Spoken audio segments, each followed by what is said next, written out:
Orient bell tiles studio से आप देख रहे हैं एबीपी न्यूज।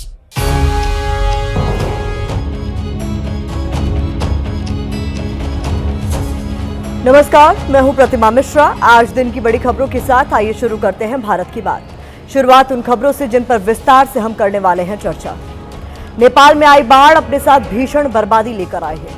क्या नेपाल की आपदा मैनमेड है? इसका कवर स्टोरी में विश्लेषण हम करेंगे। हरियाणवी सिंगर अंकित बालियान की शामली में हत्या कर दी गई। अंकित की हत्या गैंगस्टर से दुश्मनी का नतीजा है या सियासी रंजिश का अंजाम? इस पर रिपोर्ट देखिएगा। त्योहार के मौसम में चीनी के बढ़े हुए दाम पर नेताजी का ज्ञान वायरल हो रहा है। कैसे बीजेपी नेता कैलाश विजयवर्गीय ने आम आदमी के दर्द का मजाक बनाया है, ये आज आपको जरूर देखना चाहिए। और हर दिन की तरह रात 8:30 बजे आप मेरे साथ देखेंगे स्पेशल रिपोर्ट तबाही का एक्शन रिप्ले। तो आइए शुरुआत करते हैं और आज सबसे पहले बात नेपाल में आई मैन मेड तबाही की करेंगे, जिसने नेपाल को कभी न भूल पाने वाला दर्द दिया है। 26 अगस्त की सुबह करीब 9 बजे नेपाल में भीषण बाढ़ आई। तिब्बत से सटे नेपाल के रसुवा जिले की भोटेकोशी नदी में पानी मौत बनकर आया। इस आपदा के बाद नेपाल के रसुवा में चारों तरफ मलबा, बड़े बड़े पत्थर और तबाही दिख रही है। चारों ओर कीचड़ और मलबा फैला हुआ है, जिसके नीचे कई लोगों के शव दबे होने की आशंका है। पानी की रफ्तार इतनी ज्यादा थी कि देखते ही देखते घर, पुल, सड़कें और हाइड्रो पावर प्रोजेक्ट सब बह गए। लेकिन ये तस्वीरें अपने साथ कई सवाल भी लेकर आई। सवाल ये कि क्या नेपाल में किसी भूकंप के बाद ये आपदा आई? क्या कोई झील टूटी जिससे एक साथ इतना पानी आया? क्या ग्लेशियर के बड़े टुकड़े टूटने के बाद पानी सब कुछ बहा ले गया? क्या नेपाल में हुई इस तबाही का एक कारण चीन भी है? सवाल ये भी है कि क्या ये प्राकृतिक नहीं बल्कि मैनमेड आपदा है, यानी इस आपदा का सबसे बड़ा कारण खुद इंसान है? ये सवाल इसलिए उठा है क्योंकि इंसान लगातार प्रकृति का सीना चीर रहा है, पहाड़ों को काटकर प्रकृति को चैलेंज कर रहा है। इन सारे सवालों का जवाब आपको एक एक कर देंगे। पहले ग्राउंड जीरो से तबाही की वीडियो रिपोर्ट देखिए, उसके बाद खबर को विस्तार देंगे।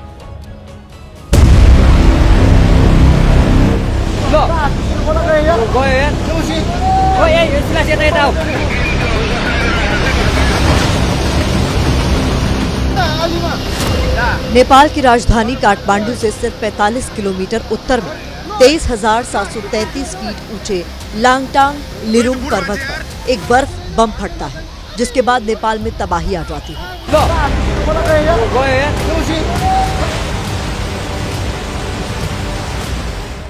ग्लेशियर के टूटते ही कुछ घंटे में नेपाल और तिब्बत के सीमावर्ती इलाकों में कोहराम मच गया। पानी का वेग इतना तेज था कि घर, इमारतें, पुल, बड़े बड़े हाइड्रो पावर प्रोजेक्ट्स पत्ते की तरह बह गए। और अब नेपाल में सिर्फ और सिर्फ तबाही के निशान नजर आ रहे हैं। आपको मैं वो त्रिशूल नदी दिखा रहा हूं जिसमें यह सैलाब आया। देखिए, यहाँ पर इस इलाके में कई सारे पुल बने हुए हैं, लेकिन पुलों की हालत क्या है? सामने एक ये हैंगिंग ब्रिज जिसको हम कह सकते हैं, पीछे तो एक पक्का पुल था, उसकी हालत देखिए क्या हालत बनी हुई है। वो एक पक्का पुल जो कि आधा कहाँ गया किसी को पता ही नहीं है। पानी की रफ्तार डरा रही थी। ऐसा लग रहा था जैसे नेपाल की सकरी घाटियां दरकने लगी थी। पानी तो अब बह चुका है, लेकिन मलबा और कीचड़ इतना ज्यादा है कि अब भी कई लोगों के शव इसके नीचे दबे हैं। परिवार के लोग अपनों को ढूंढ रहे हैं पूरी नदी के किनारे किनारे। जो भी बॉडीज निकल रही हैं कि कहीं उनके किसी अपने की तो नहीं है। नेपाल में आई इस आपदा की अनगिनत तस्वीरें हैं और हर तस्वीर में तबाही का ट्रेलर कैद है। पानी के साथ बहता ये पत्थर बता रहा है कि रफ्तार कितनी ज्यादा थी। सोचिए, जब भारी भरकम पत्थर बह रहा है तो क्या इंसान, क्या गाड़ियां और क्या घर।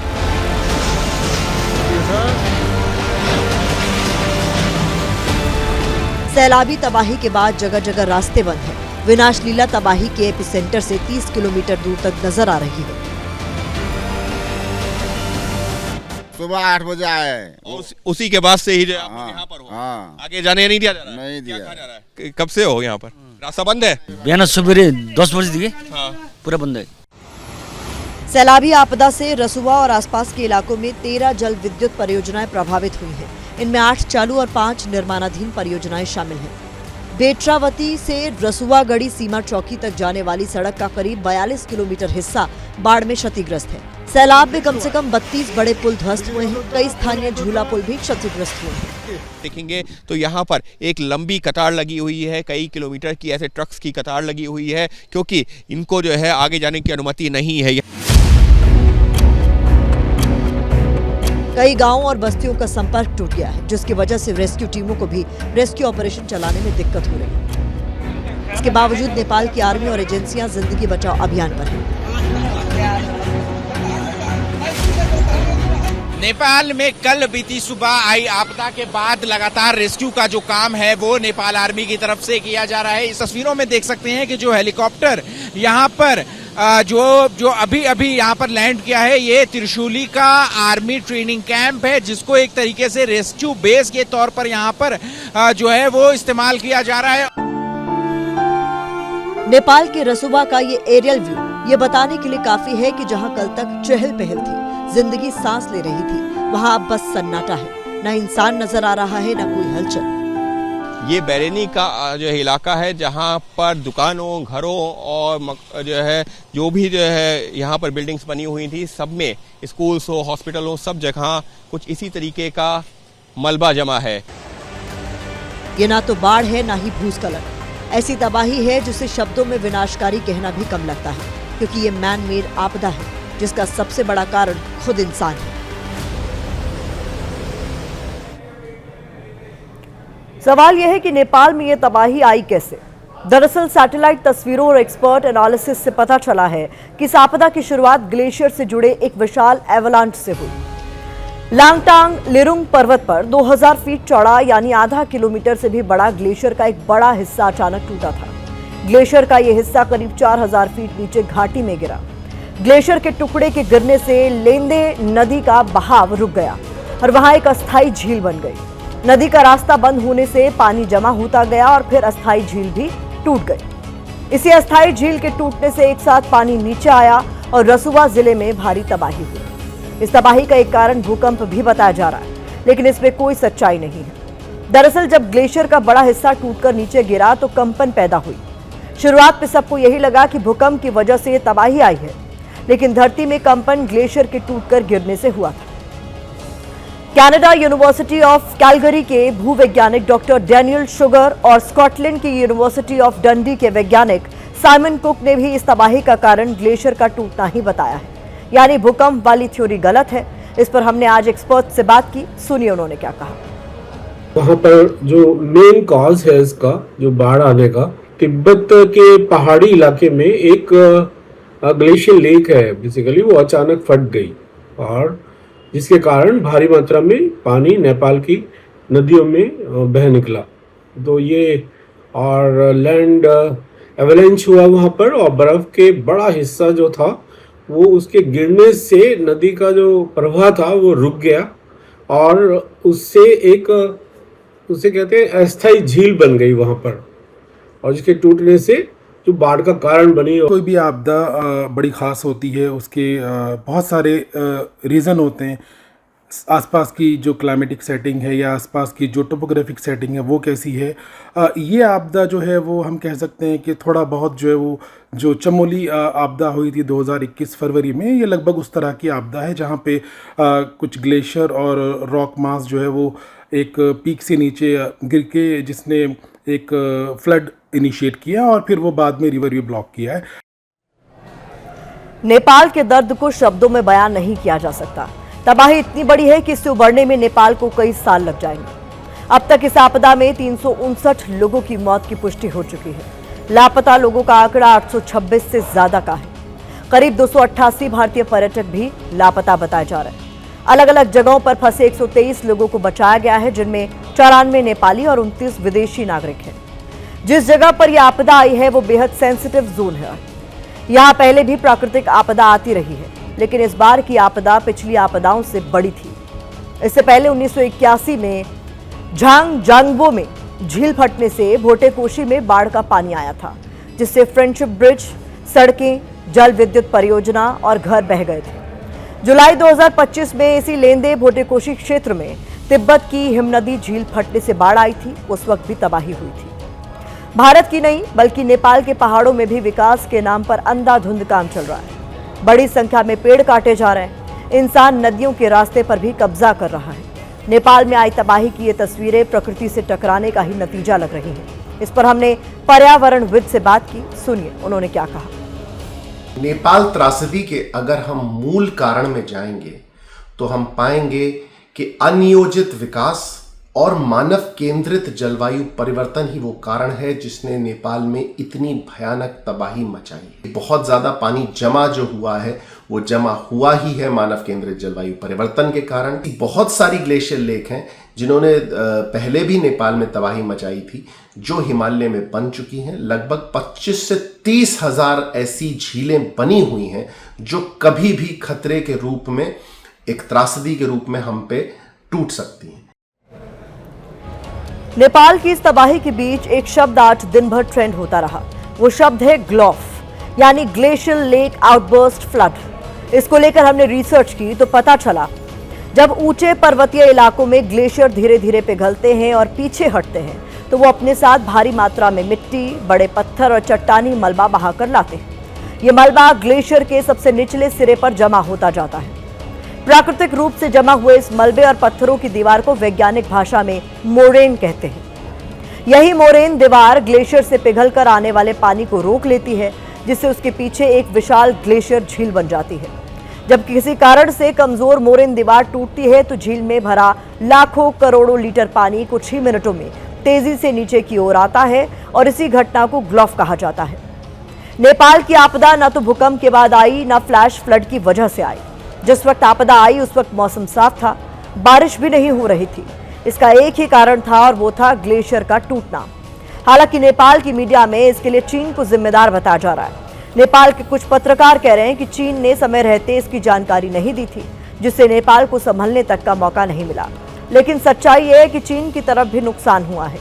चीन में भी कई लोग लापता हैं। इस बीच चीन ने एक वार्निंग जारी की है जिसमें कहा गया है कि अगले 3 दिनों में झील में फिर से पानी की मात्रा बढ़ जाएगी, जिससे यह झील फिर से टूट सकती है। यानी नेपाल के लिए आने वाले दिन भी भारी हो सकते हैं। चीनी जो इन दिनों थोड़ी कड़वी हो रही, कड़वी इसलिए क्योंकि पिछले 1 महीने में देखते ही देखते ये करीब 11 रुपए महंगी हो गई है। त्योहार का वक्त है, ऐसे में चीनी के बढ़े हुए दाम आम आदमी को और ज्यादा परेशान कर रहा है। लेकिन चीनी के बड़े दामों से ज्यादा परेशान आम आदमी को नेता कर रहे हैं, उनके बेतुके बयान कर रहे हैं। कोई चीनी के दाम और बढ़ने की कामना कर रहा है तो कोई कह रहा है कि आजकल सब डायबिटीज के शिकार हो रहे हैं, तो दाम बढ़ने से फर्क नहीं पड़ने वाला। आम आदमी को नेताओं के ऐसे बिना सर पैर के बयान बहुत ज्यादा चुभ रहे हैं। सोचिए, जिनका काम है चीनी के दाम न बढ़े इस पर ध्यान देने का, वो खुद जब इस बात की दुआ मांगेंगे कि चीनी और ज्यादा महंगी हो जाए तो जाहिर है जनता को महंगाई से ज्यादा ऐसे बयानों से आग लगेगी।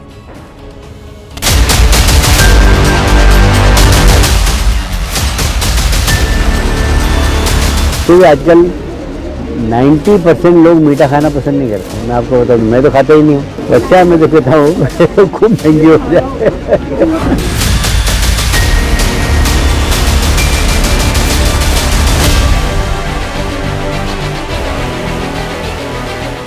सोचिए, ये बयान बीजेपी के वरिष्ठ नेता का है जो चीनी का इस्तेमाल नहीं करते तो मना रहे हैं कि चीनी के दाम और बढ़ जाए, चीनी और महंगी हो जाए। इनके इस बेतुके बयान के पीछे तर्क लोगों की सेहत है। कमाल है, त्योहार के इस सीजन में एक तरफ आम आदमी महंगी चीनी की मार झेल रहा है, उसकी चाय कड़वी हो गई है, मिठाई के दाम बढ़ गए हैं और मंत्री जी कामना कर रहे हैं कि चीनी के दाम और बढ़ जाए। इस लहजे से तो मंत्री जी गाड़ी का इस्तेमाल नहीं करते तो कहते पेट्रोल डीजल महंगा हो जाए, प्रदूषण कम होगा। बिजली का इस्तेमाल नहीं करते तो कहते बिजली महंगी हो जाए, बिजली बचेगी। जैसे चीनी को लेकर ऐसे उच्च विचार केवल कैलाश विजयवर्गीय के ही नहीं, जेडीयू नेता और बिहार सरकार में मंत्री श्रवण कुमार की भी कुछ ऐसी ही राय है। कुछ दिन पहले उनसे चीनी की बढ़ती कीमतों पर पत्रकारों ने सवाल किया तो मंत्री जी कहने लगे, आजकल तो सब डायबिटीज के शिकार हो रहे हैं, चीनी के दाम में बढ़ोतरी से कोई फर्क नहीं पड़ने वाला। चीनी लोग कम खा रहे हैं, लोग सबको तो आजकल बीमारी हो गई, मिठाई उठाई कम खाते हैं। आजकल तो सब डायबिटीज के शिकार हो रहे हैं। मैं समझता हूँ कि चीनी के दाम के बढ़ोतरी से कोई फर्क पड़ने वाला नहीं। इन बयान बहादुरों की श्रेणी में ओपी राजभर भी हैं। इन्होंने तो महंगाई को मौसम से ही जोड़ दिया। जब बरसात का सीजन आता है तो सब्जी महंगी होती है, ये हर साल का नियम है। आज जितनी भी सब्जी खेती होती थी पानी से डूब गए, तो आमद जब कम हो गई, मार्केट में आमद कम है, खरीदार ज्यादा है, तो रेट तो बढ़बे करेगा। मंत्री जी, जब आपको पता है बरसात के मौसम में सब्जी महंगी हो जाती है, तो पहले से इसका कुछ इंतजाम करना किसका काम है? जनता को राहत देना किसका काम है? समय से पहले समस्या का समाधान निकालना किसका काम है? या फिर आपका काम केवल चुनाव में वोट मांगना और फिर जनता को भगवान के भरोसे छोड़ देना है? इसीलिए हम कह रहे हैं, महंगाई से ज्यादा ऐसे बयानों से आग लगती है। विपक्ष भी महंगाई पर ऐसे बेतुके बयानों को लेकर आग बबूला है। कांग्रेस अध्यक्ष मल्लिकार्जुन खड़गे ने सोशल मीडिया पर पोस्ट कर आरोप लगाया, बीजेपी बेतुकी बातों में उलझाकर अपनी करतूतों से पीछा छुड़ाना चाहती है, लेकिन कांग्रेस महंगाई पर सवाल पूछती रहेगी। खड़गे ने अपने ट्वीट में प्याज, चीनी, तेल समेत कई चीजों के बढ़ते दामों का जिक्र भी किया। कांग्रेस नेता रणदीप सुरजेवाला ने भी महंगाई के मोर्चे पर सरकार पर तीखा हमला बोला। त्योहारों की मिठास पर महंगाई की मार, अब की बार लगता है कड़वी सरकार। महंगी चीनी ने आज देश के त्योहारों की मिठास कड़वी कर दी है।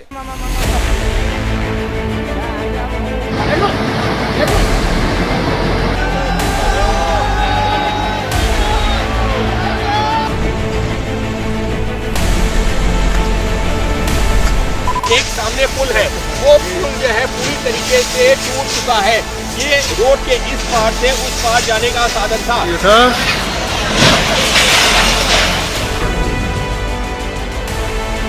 जो भी बचा है आसपास रहने वाला, वो ऊपर वाले का शुक्रिया जरूर अदा कर रहा है।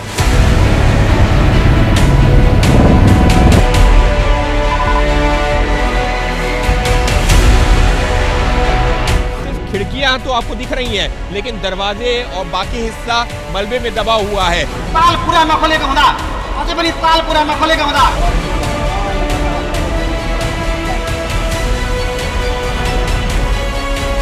आधा घर का ये अंदर अगर जाना भी चाहे तो जा नहीं पा रहे। क्यों? क्योंकि अंदर तो पूरा मलबा और मिट्टी आ गई है।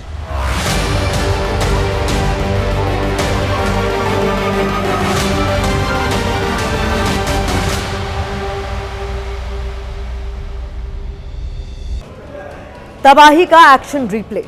नेपाल में कल सुबह तबाही मची। 36 घंटे बीत चुके हैं, लेकिन अब भी ऐसी तस्वीरें सामने आ रही हैं जिसे देखकर दिल दहल जाए। इस तबाही में अब तक 350 से ज्यादा लोगों की जान जा चुकी है और 800 से ज्यादा लोग लापता बताए जा रहे हैं। हिंदुस्तान के अलावा अमेरिका, ऑस्ट्रेलिया समेत यूरोप के कई देशों के नागरिक भी लापता हैं। इस हादसे को लेकर कई थ्योरीज सोशल मीडिया पर चल रही हैं, तो कई यूनिवर्सिटीज ने अपने अपने दावे भी सामने रखे हैं। लेकिन हकीकत क्या है, आज ये हम आपको बताएंगे। नेपाल की सबसे भीषण तबाही की कहानी शुरू होती है रसुवा गढ़ी सीमा के करीब बसे तिमुरे कस्बे से।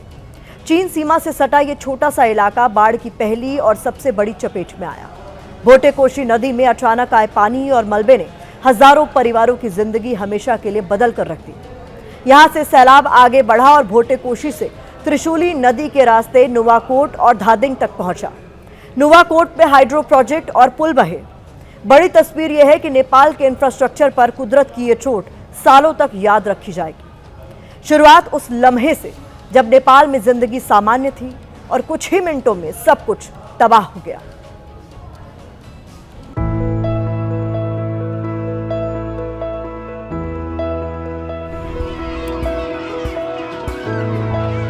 कभी जो जिंदगी अपनी रफ्तार से चल रही थी, कल वो जान बचाने के लिए सिर्फ भागती नजर आई।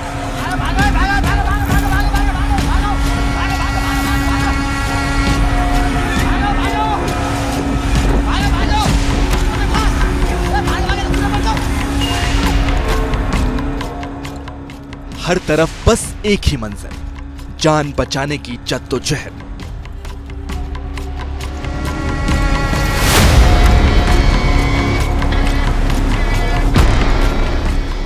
कोई सड़क पर बदहवास दौड़ रहा था तो कोई रास्ते को छोड़ छोड़कर जंगल की तरफ भाग निकलने की कोशिश कर रहा है।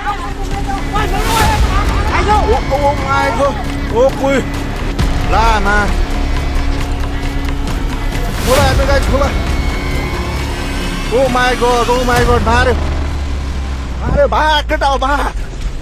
किसी को ऊंचाई ही आखिरी सहारा नजर आई तो वो पहाड़ी की तरफ जान हथेली पर रखकर दौड़ पड़ा। हम तो ऊपर जंगल में गए बैठ रहे हैं। जंगल में गए थे? हाँ।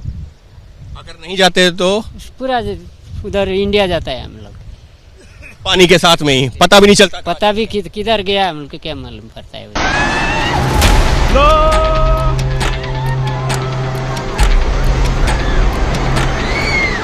जिसे जहां रास्ता मिला वो बस वहीं भाग निकला। न पीछे मुड़कर देखने का वक्त, न कुछ समेटने की फुर्सत। हर कोई बस एक ही ख्याल के साथ भाग रहा था, बचना है, किसी भी कीमत पर बचना है।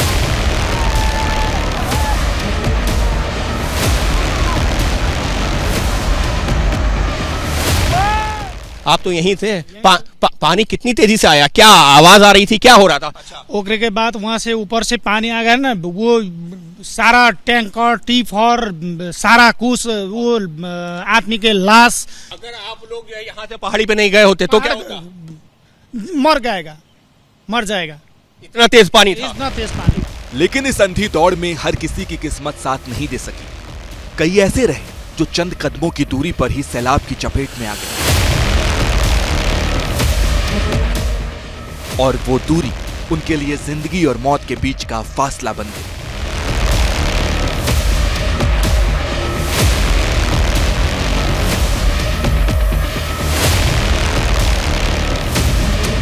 हमारे हिसाब में लगभग 200-400 जो आदमी है ना, वो तो बेपता हो गए, क्योंकि नीचे और मतलब 200-400 आप इस इलाके में, आसपास के इलाकों के साथ इस इलाका का।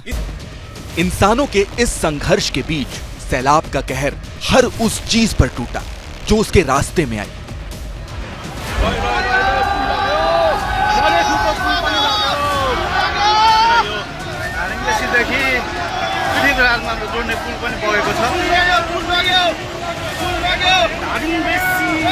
गाड़ियां जो कभी सड़कों पर शान से दौड़ती थी, आज पानी की तेज धार में यूं बहती नजर आई जैसे बच्चों के खिलौने बहा दिए गए।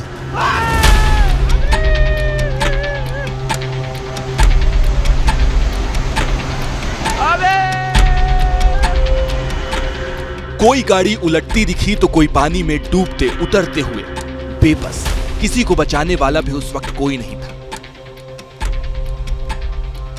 क्यों भागे आप लोग? पानी आने के लिए। कहाँ भागे फिर? पहाड़ पे। स्कूल के ठीक सामने पहाड़ी है, बच्चों से कहा गया आप लोग पहाड़ी पे चढ़ जाइए, तो सारे बच्चे अपना बैग छोड़ करके भाग गए या फिर कुछ लेके गए? सब छोड़ के भाग गए। नेपाल के मशहूर त्रिशूली बाजार की 3 तस्वीरें आपकी टीवी स्क्रीन पर हैं।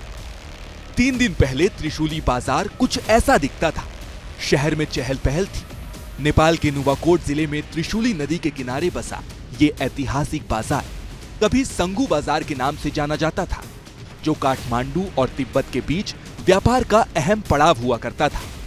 सदियों पुराना यह व्यापारिक केंद्र आज नेपाल की सांस्कृतिक और आर्थिक विरासत का एक जीता जागता प्रतीक रहा है, लेकिन आज वही प्रतीक जख्मी हो गया है। कल जब नेपाल में बाढ़ की शुरुआती तस्वीरें आईं, तो इस वीडियो ने पूरी दुनिया का ध्यान अपनी तरफ खींचा, और आज उसी त्रिशूली बाजार की तस्वीर भयावहता का दस्तावेज बन गया है। संवाददाता अहमद बिलाल ग्राउंड जीरो पर पहुंचे। त्रिशूली इलाके ने कल सुबह जिस विनाशकारी बाढ़ का मंजर देखा है, जो ऊंचे ऊंचे मकान हैं उनको भी इस विनाशकारी बाढ़ जो कि अपने साथ पहाड़ी मलबा लेकर के आई थी उसने नहीं बख्शा। आप तस्वीरों में देख सकते हैं, चाहे वो निजी घर हो, निजी मकान हो, सरकारी बिल्डिंग हो, सरकारी ऑफिसेज हो, या फिर हो पूरा का पूरा जो मार्केट है वो यहाँ पर इस वक्त पहाड़ी मलबे में तब्दील हो चुका है। और आप तस्वीरों में देख सकते हैं कि जहाँ पर तकरीबन 4-4 मंजिला 5-5 मंजिला जो इमारतें हैं उनके छतों तक भी ये पहाड़ी मलबा जो है वो पहुंच चुका है। जो पेड़ बरसों से इन पहाड़ों की मिट्टी थामे थे, वो सैलाब के आगे यूं टूटे जैसे हवा में सूखे पत्ते बिखर जाते हैं। देखते ही देखते जड़ों समेत उखड़कर वो भी उसी तबाही के रेले में समा गए।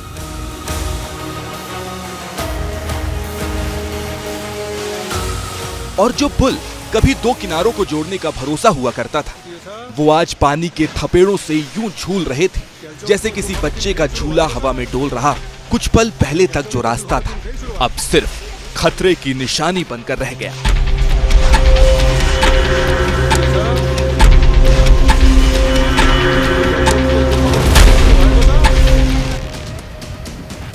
ये सिर्फ एक आपदा की तस्वीर नहीं, बल्कि उस बेबसी की कहानी जिसमें इंसान प्रकृति के सामने अपनी हर ताकत भूल गया।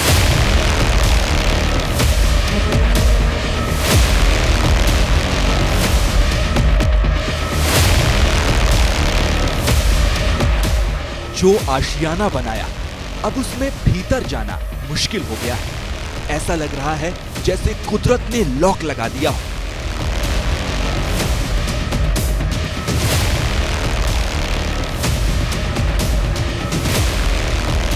ये आपका दरवाजा है, घर का है क्या है? घर का दरवाजा है।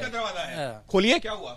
यो खोलना तो नहीं मिला है, का अंदर सब मिट्टी है, दरवाजा ही नहीं खुल रहा है घर का। खुल रहा है, देख लो ये देखो इतना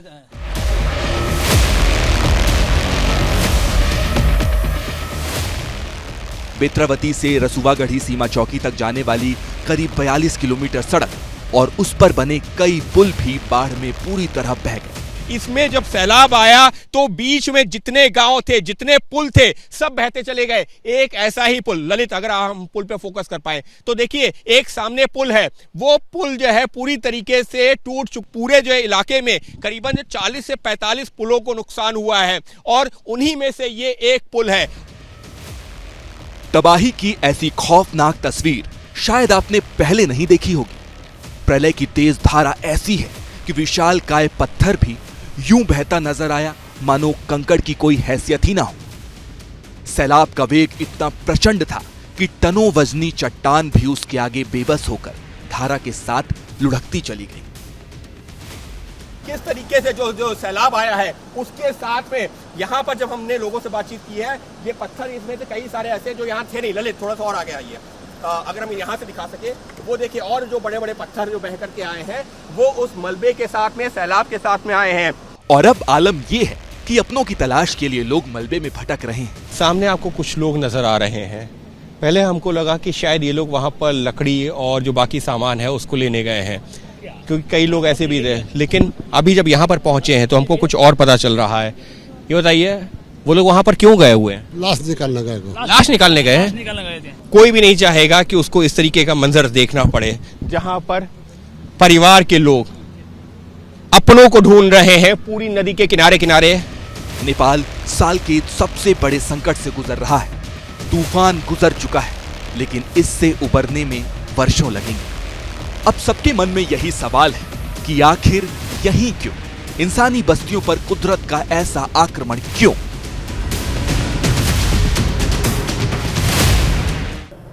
नेपाल में पहले भी यहीं पर 2 बार भीषण तबाही आ चुकी है। यानी रसुआ के भोटेकोशी त्रिशूली इलाके पर कुदरत का ये तीसरा खतरनाक हमला था, वो भी महज 1 साल के भीतर। साल 1981 में तिब्बत में सिरेन माको ग्लेशियर झील फटने से उत्तरी नेपाल में भारी तबाही मची थी। झील के पानी ने बांध तोड़ दिया। भोटेकोशी में भयानक बाढ़ आई। चीन नेपाल की दोस्ती के पुल बह गए। सड़कें, जल विद्युत परियोजनाएं और घर पानी के आगोश में समा गए। पिछले साल जुलाई में भी तिब्बत की हिमनदी झील फटी थी, जिससे लेहंदे नदी और भोटेकोशी क्षेत्र में बाढ़ आई थी। और अब इस बार भी ग्लेशियर टूटने से जो सैलाब आया है उसने लेहंदे, भोटेकोशी और त्रिशूली नदी में बाढ़ ला दी। इन भीषण तबाहियों ने हर किसी के जहन में जो सवाल खड़ा किया है वो यही है कि आखिर ये कहर बार बार आ क्यों रहा है। अब तक की सबसे विस्तृत जांच और सैटेलाइट डेटा के आधार पर एक थ्योरी सबसे मजबूती से उभरकर सामने आई है, और वो थ्योरी है ग्लेशियर के टूटने की। काठमांडू से करीब 40 मील यानी 64 किलोमीटर उत्तर में नेपाल तिब्बत सीमा के पास लैंगटांग लिरोंग पर्वत के उत्तरी मुख पर समुद्र तल से करीब 5200 मीटर की ऊंचाई पर मौजूद एक विशाल ग्लेशियर अचानक टूटकर नीचे गिरा।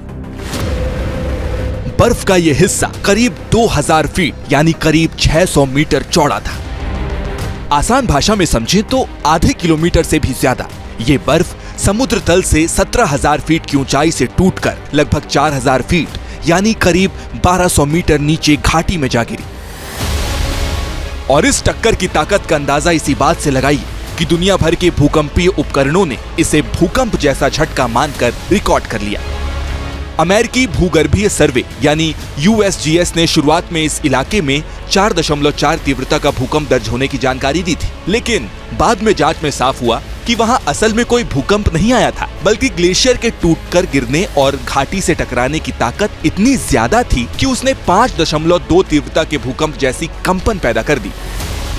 यानी भूकंप से लैंडस्लाइड नहीं हुई, बल्कि लैंडस्लाइड ने भूकंप जैसा झटका पैदा किया। टूटा हुआ बर्फ और चट्टानों का ये विशाल मलबा सीधे लेंदे नदी में जा गिरा, जो तिब्बत से निकलने वाली एक सहायक नदी, जो आगे जाकर नेपाल तिब्बत सीमा के पास रसुआगढ़ी और तिमुरे के आसपास बहने वाली भोटे कोशी नदी से जुड़ती।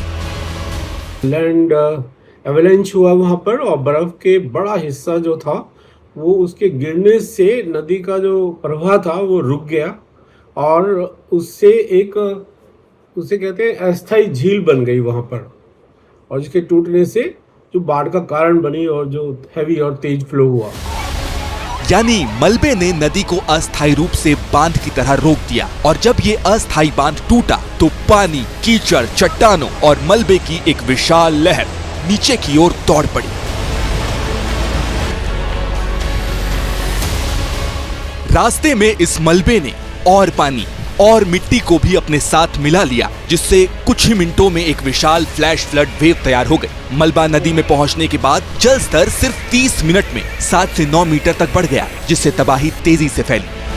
पहले लेंदे, भोटे कोशी और फिर त्रिशूली नदी में बाढ़ आ गई, और यहीं से तबाही रसुआ जिले के तिमुरे और त्रिशूली बाजार तक सिर्फ तबाही का मंजर दिखा।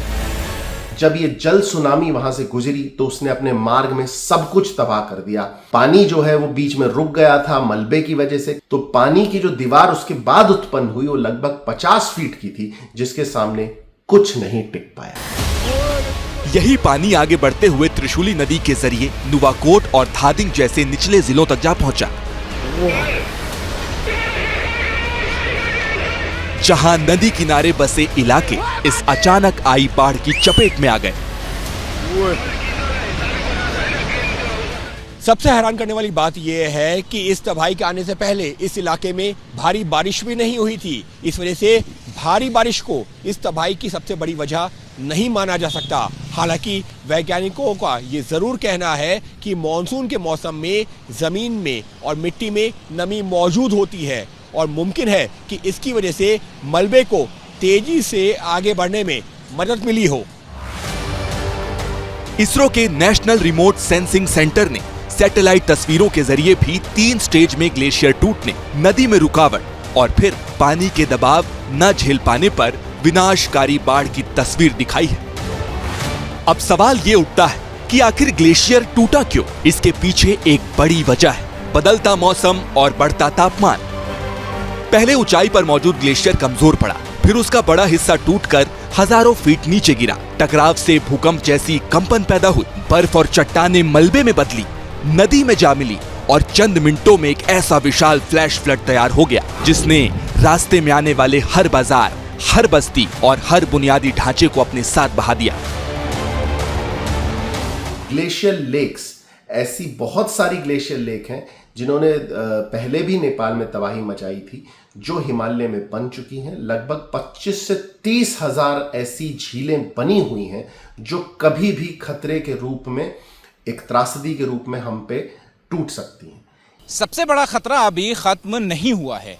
नदी में जमा मलबा कहीं रास्ता रोककर अस्थायी लैंडस्लाइड डैम बना सकता है। अगर ये बांध अचानक टूटता है तो फिर दूसरी बार बड़ी बाढ़ आ सकती है। चीन ने भी नेपाल को लेकर चेतावनी जारी की है कि नेपाल में एक बैरियर लेक बन गई है, जिसे टूटने का खतरा अभी भी बना हुआ है। नेपाल से आ रही ये तस्वीरें भारत के लिए भी चेतावनी है। नेपाल हिमालय रीजन में पड़ता है, और इसी हिमालयन रीजन में भारत के 11 राज्य और 2 केंद्र शासित प्रदेश आते हैं। यानी ये खतरा सिर्फ नेपाल तक सीमित नहीं है। International centre for integrated mountain development ने इसी साल 21 मार्च को हिंदुकुश और हिमालय क्षेत्रों पर एक विस्तृत रिपोर्ट जारी की, जिसके मुताबिक 1975 से अब तक हिंदुकुश और हिमालय ग्लेशियर की 27 मीटर मोटी परत पिघल चुकी है। हिंदुकुश में 63,700 से ज्यादा ग्लेशियर हैं, जो 55,782 वर्ग किलोमीटर में फैले हैं।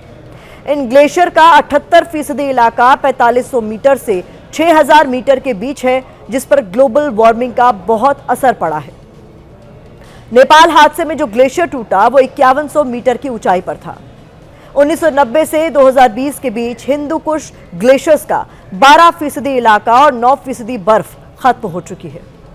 सबसे ज्यादा असर छोटे ग्लेशियर पर पड़ा है, जिनका क्षेत्रफल 0.5 वर्ग किलोमीटर से कम है, यानी करीब 50 हेक्टेयर। नेपाल में जो ग्लेशियर टूटा उसका क्षेत्रफल करीब 0.2 वर्ग किलोमीटर यानी बस 20 हेक्टेयर था। ICIMOD हिंदू कुश हिमालय क्षेत्र के कई देशों की साझा संस्था है, जिसमें भारत, नेपाल, अफगानिस्तान, बांग्लादेश, भूटान, चीन, म्यांमार और पाकिस्तान शामिल है। यानी हिंदू कुश और हिमालय रीजन में जो आपदाएं आ रही हैं उसकी चेतावनी वैज्ञानिक और पर्यावरणविद काफी पहले से दे रहे हैं।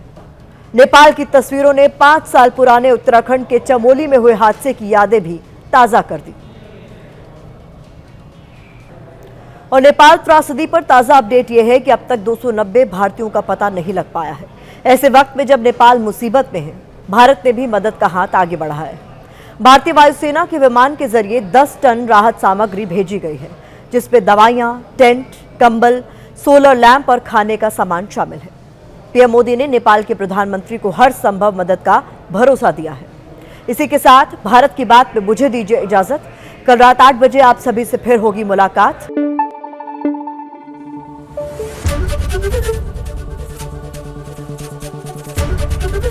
एबीपी न्यूज आपको रखे आगे।